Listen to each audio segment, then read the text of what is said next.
And my message is entitled, Hide No More. Hide no more. As you all know, your city is well known for having beautiful, colorful festivals. At ang pinakamakulay na festival sa probinsya ng Negros Occidental, walang iba kundi ang Mascara Festival. At kanina ay nakita natin ang mga mascara dancers. At you cannot help but be carried away by their beat, by their dance moves. And Mascara Festival, which is usually held in the month of October, features a lot of street dancing. It's colorful, and I also believe a lot of food. For the last 2 days, ang kinakain ko lang ay inasal chicken. And so here in Bacolod, you are most well known for your colorful and smiling masks. And I did some little research, and I found out na nagpasimula ang Mascara Festival noong 1980s. Nung ang probinsyang ito ay dumanas ng isang napakalaking dagok at pagsubok patungkol sa inyong sugarcane industry. And because of that problem with the sugarcane industry, many of you have lost jobs and have become unemployed.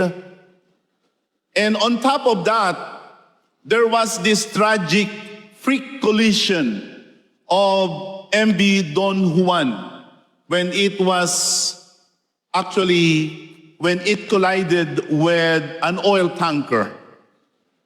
About 100 plus Negrenses were killed and they perished in that collision. Kaya ang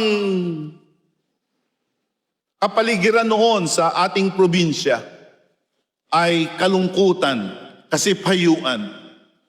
That was the mood during the 1980s. It was depressing, it was somber, and it was really very negative.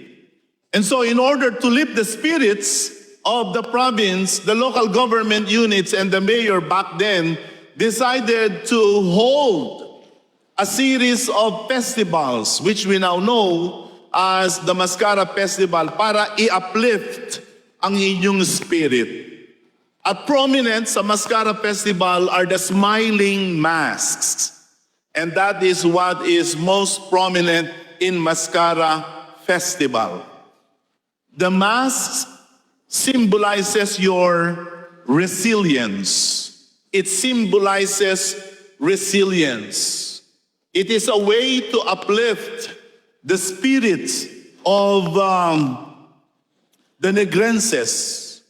And it also shows, as you all know, masks has many purposes.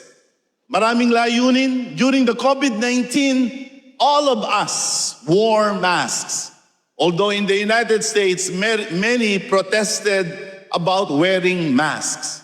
And I wore masks during the outbreak of COVID-19. We wore masks to protect ourselves from the virus of COVID-19. Pero hindi lamang for protection ang gamit ng masks. Masks are also meant for disguise, to hide, to conceal one's identity, one's character, and even one's emotions. In the theater arts, actors love to wear masks in order to project ang iba't ibang mga damdamin at iba't ibang mga character. But I believe you will also agree with me that in real life, we all wear masks. at one time or another. Nagmamaskara din tayo, nagbabalat kayo din tayo, nagkukunwari din tayo. We wear masks. Some of you are wearing masks in life quite often. Some of you are very good at wearing masks. Others are not that good. But this is one of the reasons why we wear masks. Because there is something in us that we want to hide, that we want to conceal. May itinatago tayo. Kaya tayo ay nagmamaskara. There is something in us that is broken, painful, that is unpleasant, that we do not want for other people to see. That's why we put up masks. At ang isa sa mga paborito nating maskara ay ang ating mga emotion. We wear our emotions like masks. And maybe this afternoon, you are also wearing a mask. You are hurting, but you are putting up a brave front. Maybe you are crying on the inside of you, but here you are right now. You are smiling, laughing on the outside, crying in the inside. There are some of you tonight who are wearing masks. Sa kalooban mo, you are already falling apart. Parang ikaw ay nauubos na kandila. Parang ikaw ay nawawalan na ng pag-asa. And maybe you wanted to give hope one last chance. And so you decided to come tonight in this crusade. We all wear masks. Lahat tayo ay nagsusuot ng maskara. Even Satan himself is masterful in wearing masks. He is best in masquerading.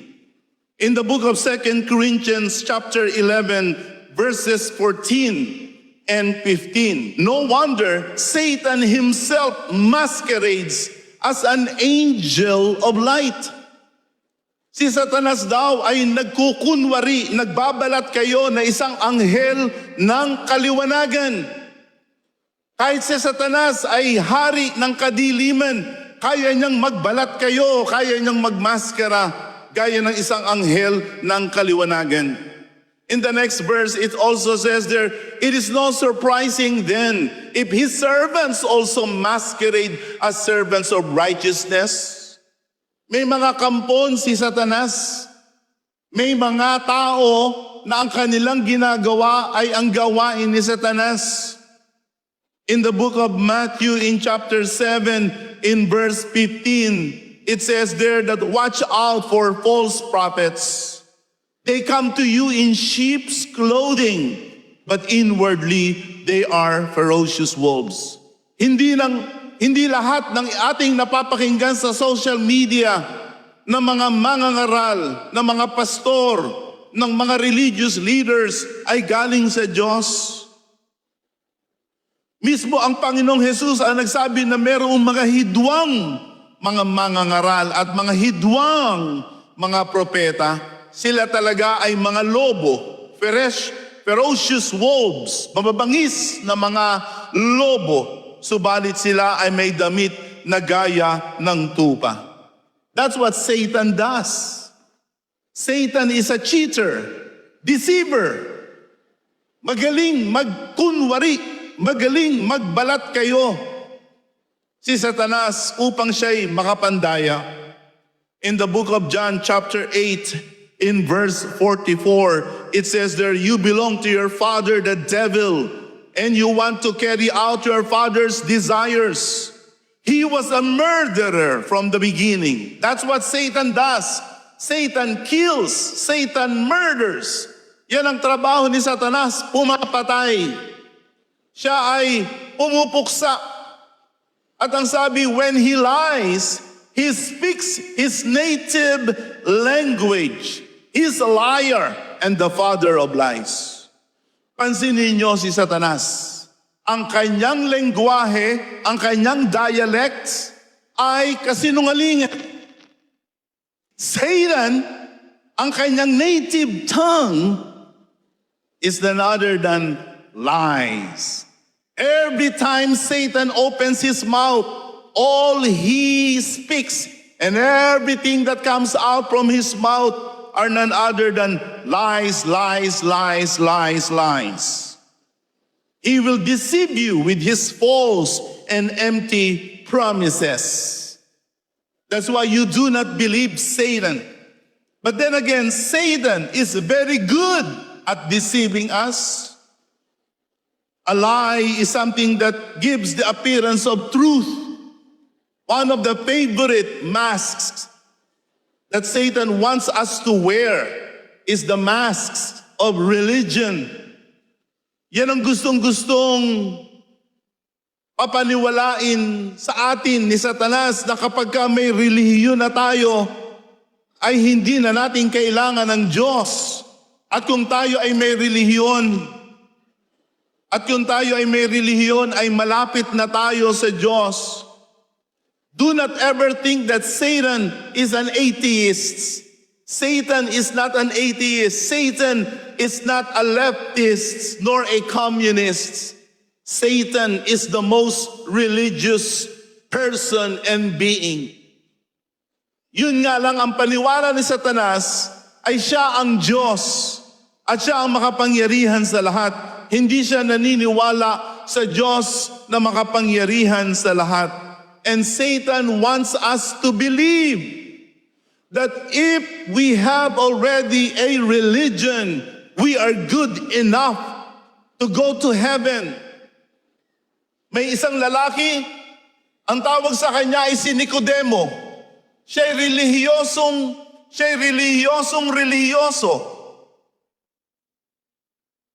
He was so religious, yet he had no guarantee of entering eternal life, heaven.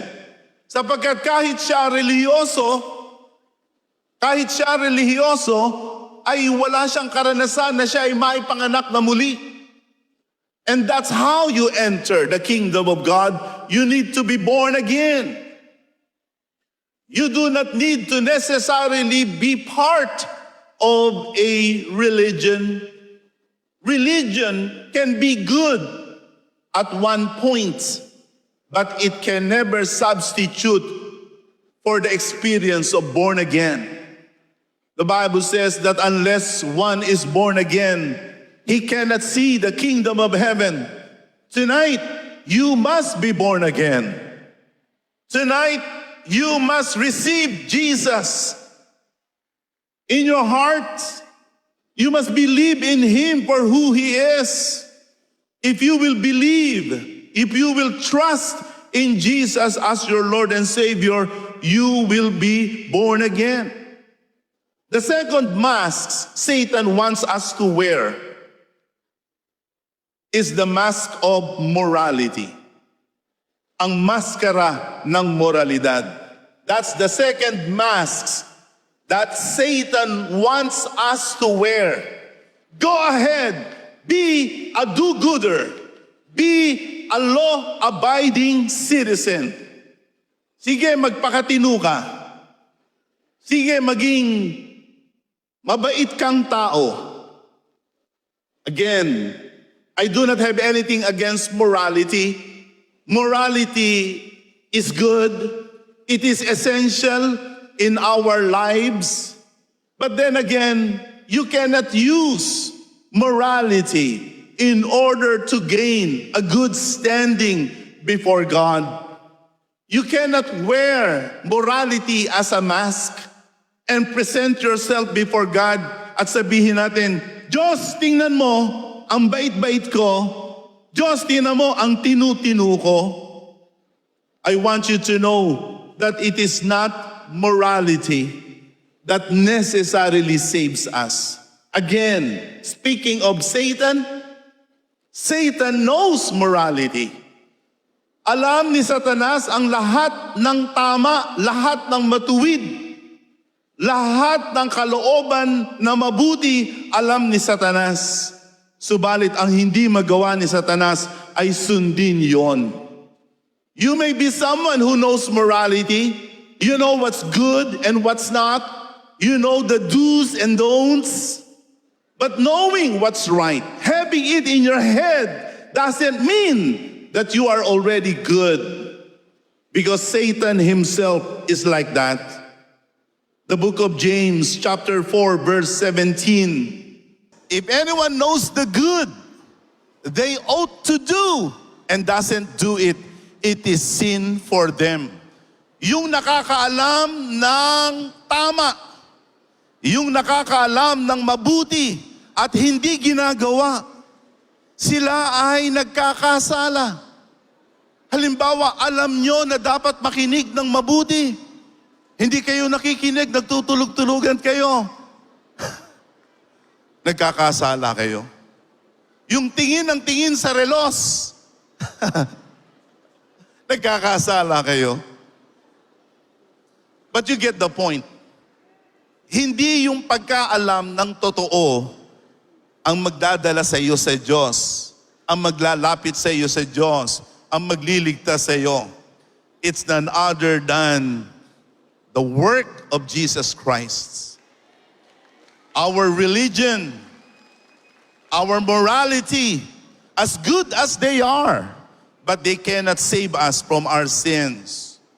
You can be good, but you're not good enough for heaven. Isaiah 64 verse 6 says that our righteous acts are like filthy rags. Ang ating mabubuting mga gawa sa harap ng Diyos na may pinakamataas na pamantayan, ang ating mga mabubuting gawa sa lupa ay nag-iitsurang mga maruruming mga basahan. That is why you cannot walk up to the presence of God and say, God, look at me. I am a law-abiding citizen of this great province of Negros Occidental. You cannot have that courage because there isn't anything you can do here on earth.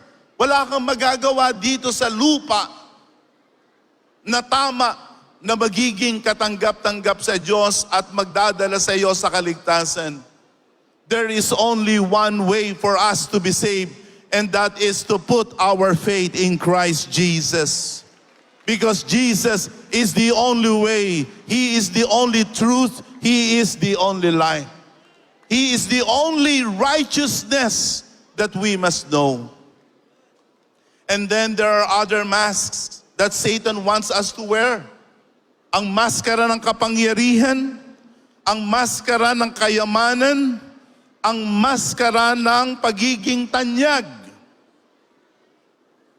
Ito ang hinahanap natin sa mga panahon na ito. How can I be powerful? How can I be influential? This is what many of our young people are looking for these days. People are looking for power. People want to be elected to a public office. They want to have power. But you can have all the power in the world but still remain weak and helpless. Romans 5:6 says, while we were powerless. Yan ang larawan, yan ang itsura ng tao na kahit anong tingin niya na siya'y makapangyarihan, siya'y malakas, subalit siya'y mahina. You may be physically strong, muscular. You may be someone who is powerful and influential, but it doesn't mean before God you are the same. You can be weak. Maaari kay mahina. Mahina kang, wala kang kapangyarihan para labanan ang masamang droga, ang pinagbabawal na gamot, ang karahasan, ang bisyo, ang iba't ibang mga adiksyon. So many people are being enslaved and they are being imprisoned by all kinds of addiction. Addiction to drugs, addiction to destructive emotions, to pornography, addiction to gambling, addiction to alcohol, addiction to vices. Maybe tonight, you are addicted to any of these vices. You are weak. You are helpless. But I want you to know that God is more powerful than all of these combined. You can be set free tonight. You can have a new life. You can have your freedom. You can have your liberty tonight. Pwede mong mapalitan ng iyong kahinaan ng kalakasan. Pwede kang mapalaya sa iyong kulungan sa gabing ito. And then there are people who seek wealth sa ating bansa na mahirap. Ito ang gusto natin, yumaman, lalong-lalo na sa ating panahon ngayon na napakahirap ng ating buhay. Madaming walang pera, madaming walang trabaho, madaming kulang sa trabaho, kulang sa pananalapi. And so everyone these days is looking for wealth, looking for riches. But you can be rich in this world, but not necessarily rich toward God. We see here that there are people who are actually rich in this world, but they are actually poor before God. There was a rich young man who saw his business grew. And he said to himself, you have plenty of good things laid up for many years. Take life easy, eat, drink, and be merry.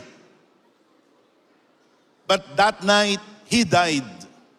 When he died, he faced God.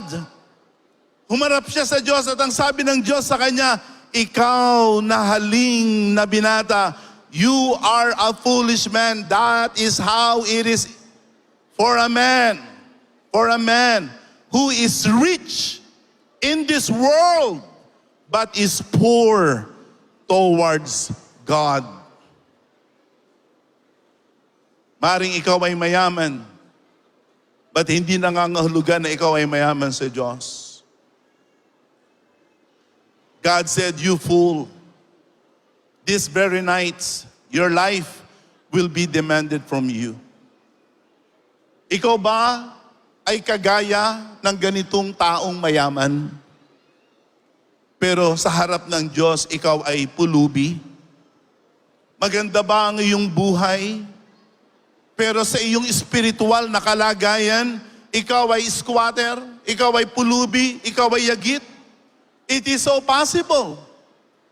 So you wear your wealth like a mask. You pretend, you act, you behave like you are rich, like you have everything. But in reality, you are bankrupt, you are poor. You act, you behave like you are a man of power. But in reality, you are actually weak. Tonight, change your life. Put down the masks. Bitiwan nyo na ang pagkukunwari, ang pagbabalat kayo. And it's time for you to face reality.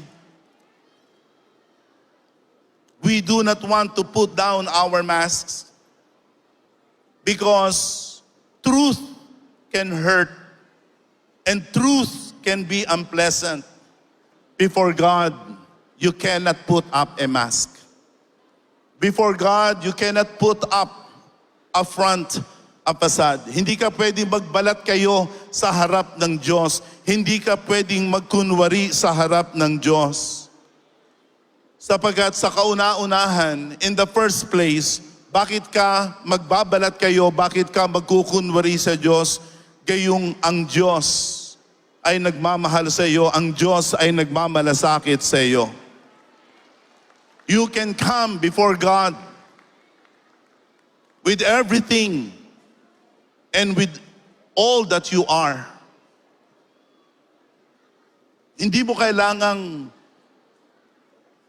magkaroon ka ng magandang itsura para ikaw ay maging katanggap-tanggap sa Diyos. You can, listen, you can make a step towards God with all your faults, with all your failures, with all your imperfections, with all your hurt, and God will not judge you. God will not push you away. God will embrace you. God will accept you, and God will forgive you. Hindi mo na kailangang magkunwari. Hindi mo na kailangang magbalat kayo. God accepts a person for who he is. God understands your hurts. Alam ng Diyos ang iyong mga hinanakit sa buhay. Alam ng Diyos ang iyong mga kabiguan. Alam ng Diyos ang iyong mga kabigatan. Alam ng Diyos ang iyong mga kasalanan. You cannot hide your sins from God. Because everything is laid bare. God can see through your mask. Kitang-kita ng Diyos ang nasa likod ng ating mga maskara, sa likod ng ating mga pagbabalat kayo. God can see our hearts. And this is what you can say about our hearts. Listen, you cannot mask your heart. Hindi mo pwedeng pagtakpan ang iyong puso. You can fool others, but you cannot fool God. God sees your heart. And the good thing about God is He loves you so much that even though you are broken, even though you are sinful, yet if you will repent, if you will ask for pardon, God will forgive you. God will accept you. Put down your masks tonight. Huwag ka nang magkukunwari na hindi mo kailangan ng kaligtasan. I'm gonna tell you this, my friend. If ever there's one thing you need God's forgiveness. And He will forgive you if you will confess your sins. In the book of Luke, in chapter 15, 38 and 39, this is the story about the prodigal son. How many among you have heard of the prodigal son? Narinig niyo na ba yung salaysay patungkol sa alibughang anak? Merong isang ama, dalawang kanyang binata. Yung isa ay lumayas at kanyang hiningi ang lahat ng kanyang mga mana sa kanyang ama. He asked for all his share in the inheritance. At siya ay umalis sa kanyang bahay. Ginastos lahat ng kanyang pera. At dumami ang kanyang kaibigan. Dumating ang panahon na yung nawala ang kanyang pera, nawala na rin ang kanyang mga kaibigan. Any one of you experienced that? That when you had a lot of money, you had a lot of friends? And then this prodigal son realized his mistake. Kanyang napagtanto ang kanyang malaking kasalanan at kamalian. At ganito ang kanyang ginawa. I will set out and go back to my father and say to him, Father, I have sinned against heaven and against you.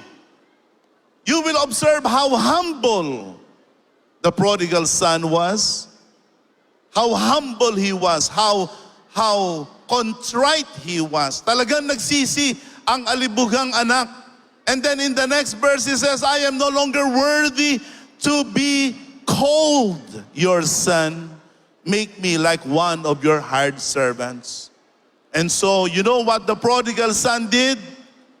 He picked up himself and he went back to his father. Nangangamoy baboy pa siya. Nangangamoy kanim baboy pa siya. Ang kanyang damit gula-gulanit. Siya ay putikan. Subalit nung nakita siya ng kanyang ama, ang kanyang ama ay tumakbo at siya'y hinarap, siya'y niyakap, siya'y hinalikan at sinabi, ang aking anak na dati ay patay, ngayon ay buhay na muli. Ang aking anak na dati nawawala, ngayon ay nasusumpungan. Sa gabing ito, marahil ikaw ay isang binata, nagaya ka ng alibughang anak. You turned your back from God. You turned your back from the church. And you refuse to acknowledge God. You refuse to live your life for God. Tonight, it's time for you to return. It's time for you to reconnect with God. And God will also accept you and He will pardon you. Pakinggan ninyo mga kaibigan. When Jesus Christ came, He had no masks. Hindi siya nagkunwari, hindi siya nagbalat kayo. Jesus Christ presented Himself as our only Lord, as our Savior. Only Jesus Christ has come from heaven to earth in order to forgive us of our sins, in order to save us from the condemnation of sin. And God isn't joking. Kung wala ka kay Kristo, kung wala sa iyo ang kaligtasan na mula kay Kristo, ikaw ay mapaparusahan sa impyerno. Yes, there is a hell to pay, but there is a heaven to gain if you will repent from your sins, if you will receive Jesus as Lord and Savior, and if you will be washed from your sins. Finally, you might ask me, Evangelist, how can I receive my salvation? Paano ako maliligtas? How can I be accepted by the Lord? Number one, believe in the Lord Jesus. Manampalataya sa ating Panginoong Jesus. You will believe in Him as your only Lord, as your only Savior. Sasampalatayanan mo siya bilang iyong Panginoon, Hari. Hindi ikaw at ang Panginoong Jesus ang maghahari sa buhay mo. Hindi, isa lamang ang maghahari. Isa lamang ang iyong magiging Panginoon, si Jesus. At ikaw ay susunod sa Kanya. Ikaw ay magpapasakop sa Kanya. Isa lamang ang tagapagligtas mo, ang Panginoong Jesus. Siya lamang ang mula sa langit ay nagkatawang tao. Siya ay nabayubay sa krus ng Kalbaryo. Siya ay namatay. At siya'y nabuhay na muli. Only Jesus has done that for you. Listen, my friends, ladies and gentlemen, no one has ever died for your sins. Only Jesus has died for your sins. Only Jesus has also risen from the dead so that you can be redeemed and forgiven and saved. Only Jesus. Believe in the Lord Jesus. John 1:12, to all who receive Him, to those who believed in His name. This is what you must do. Believe in the name of Jesus. Jesus means one who saves. And you will be given the right to become children of God. Number two, you must repent. Kailangan tayong magsisi. To repent from our sins. Look at me. I'm going to illustrate that to you. Ang pagsisisi ay pagtalikod. Ngayon, nakaharap ako sa inyo. Ang pagsisisi ay pagtalikod. If I am facing you today, at this moment, to repent is to change direction. To change your ways. God wants us to repent. We must change the direction of our lives. Baguhin natin ang takbo ng ating buhay. Kung ang buhay mo ngayon ay malayo sa Diyos, ngayon ang panahon na ikaw ay humakbang papalapit sa Diyos. Kung ikaw ay walang malakas na pananampalataya sa Diyos, ito ang panahon na ikaw ay muling manampalataya sa Diyos. Kung ikaw ay nabubuhay sa kadiliman, ngayon ang panahon na ikaw ay muling mabuhay sa kaliwanagan. change your life. You might ask me, Evangelist, ang hirap na baguhin ang aking buhay. But I want you to know, on your own, it's hard.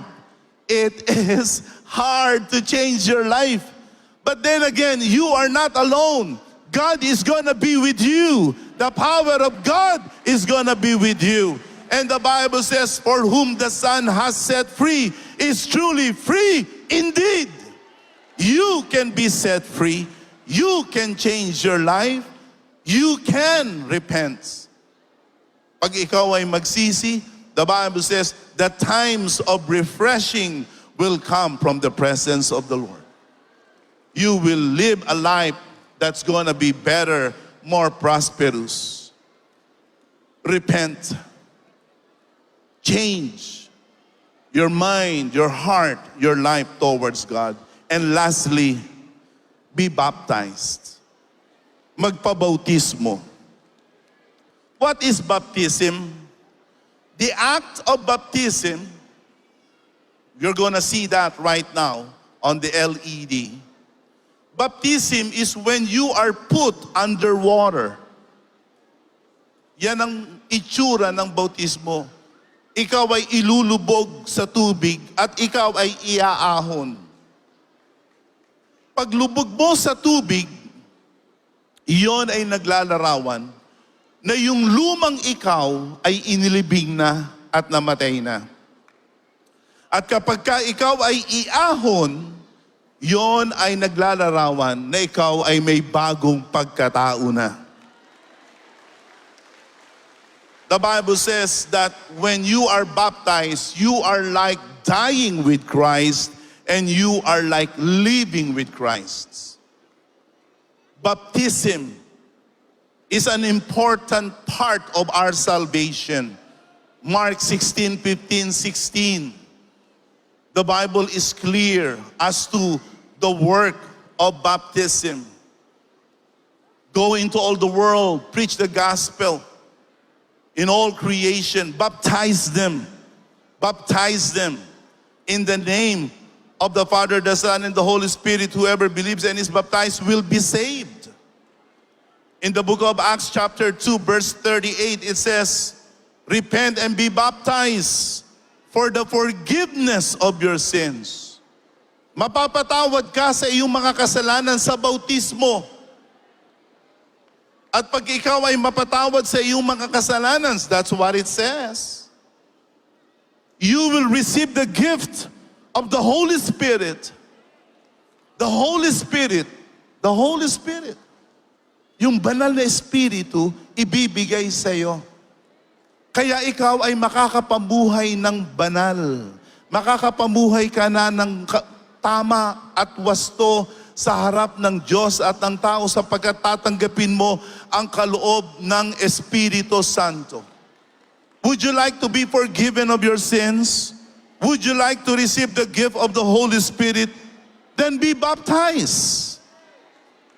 In the book of Acts 20 verse 16, it says there, what are you waiting for? Ano pa ang iyong hinihintay? Get up. Be baptized. Wash your sins away. Yan ang nangyayari sa bautismo. Yung iyong mga kasalanan ay nahuhugasan. Listen, sin is dirty. Marumi ang kasalanan. Marumi ang kasalanan. Nakakadiri ang kasalanan. Para mawala, kailangan mong mabautismuhan. Sa Biblia, ang bautismo, pagkatapos na ikaw ay tumanggap, ay babautismuhan ka kaagad. In the book of Acts, in chapter 2, the Bible says, in verse 47, that those who accepted the message were baptized. They were baptized. They were added to the number of the disciples. 3,000 were baptized. 3,000 were baptized on that very day. There was an Ethiopian prince. When he understood the gospel, right there and then, by the roadside, he was baptized. Cornelius, a Roman officer, was baptized. That very day, he understood the gospel. The Philippian warden, the one who was supervising the prison, when he learned of the gospel, yung gabing yun, the jail warden was baptized. Tonight, you ought to be baptized. And we have made it easier for you to be baptized. You know why? Dinala na namin ang baptistry dito. I have been preaching for the last 6 years. And this is how we always conduct our crusade. That those who want to be baptized can be baptized right here, right now. We are ready for you. Kaya huwag din yung ipagpapaliban ang pagpapabautismo. Huwag din yung ipagpapabukas. Sapagkat mahalaga na kayo'y mahugasan sa iyong mga kasalanan. At kung ikaw ay sumasampalataya, are you listening? Kung ikaw ay sumasampalataya sa Panginoon, ikaw ay nagsisisi sa iyong mga kasalanan, there isn't any reason for you to be baptized. Do you believe in Jesus? Do you want to repent from your sins? Do you want to receive the right to become a child of God? Then be baptized. In baptism, you will receive the Holy Spirit, the mark that will say you are a child of God. Tonight, I hope you will not have any doubt. This is God's will for you. Let us put down our mask.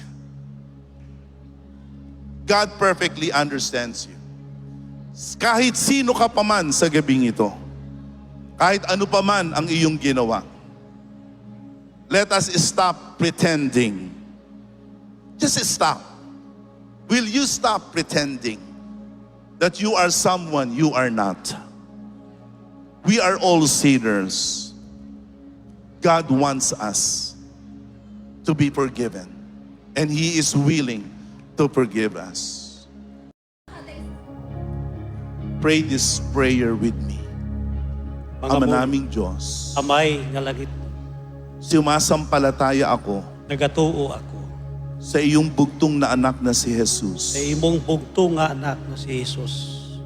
bilang aking Panginoon at tagapagligtas. Bilang akong Ginoo kag manluluwas. Kinikilala ko siya Kinakilala ko siya na siyang namatay nga siya ang napatay at nabuhay na muli kag nabuhay liwat para sa aking kasalanan. para sa akon mga sala. Patawarin mo ako Patawaron mo ako sa lahat ng aking kasalanan. sa tanan nga akong mga kasalanan. Pinagsisisihan ko Kinahinulsulan ko ang aking mga kasalanan. ang akon mga kasalanan. Linisin mo ngayon ako. Tinluan mo ako karon. Hugasan mo ang aking puso Tinluan mo ang akong tagipusoon sa pamamagitan ng bautismo. paagi sa bautismo. Panginoong Jesus, Ginoong Hesus, salamat po salamat sapagkat inibig mo ako kay ginhigugma mo ako sa kabila ng aking mga kasalanan. sa pihaksan akon mga kasalanan. Ngayong araw na ito, Sa adlaw nga ini, tatapusin ko na pagauntaton ko na ang aking pagkukunwari, ang akon pagkunwari o Dios. ang aking pagbabalat kayo. Ang akon pagbalat kayo o Dios. Ako'y magtatapat sa iyo. Ako ay maging matutom sa imo. Aking ngayong sinasampalatayanan ka Akon ginatuuhan bilang aking tagapagligtas. bilang akong manluluwas. Ito po ang aking dalangin Ining akong pangamuyo sa iyong pangalan. sa imong pangalan. Amen. Amen. Amen. Praise the Praise name. God.